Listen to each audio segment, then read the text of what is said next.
కాదు. దీపము, దీపములకు కాంతి ఎప్పుడు వచ్చింది? ఆ ప్రశ్న ఉండదు.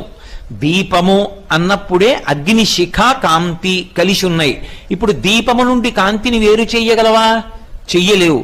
వజ్రము అని నేను అన్నాను అనుకోండి, వజ్రము యొక్క కాఠిన్యము, ఈ రెండు వేరువేరు కావు. వజ్రము కాఠిన్యాన్ని ఎప్పుడో సంతరించుకోవడం కాదు. వజ్రం ఎప్పుడుందో కాఠిన్యం అప్పుడే ఉంది. వజ్రము నుండి వజ్రము యొక్క కాఠిన్యాన్ని వేరు చేయగలవా?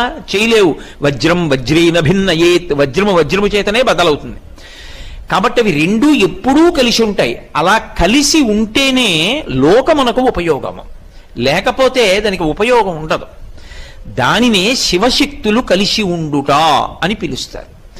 మీకు ఇంకా బాగా అర్థమయ్యేటట్టు చెప్పాలి అంటే, అవి రెండూ ఎప్పుడు కలిశాయన్న మాట రాదు. రెండుగా ఉండి ఒకటి కానిది, ఒకటి రెండుగా చెయ్యబడనిది.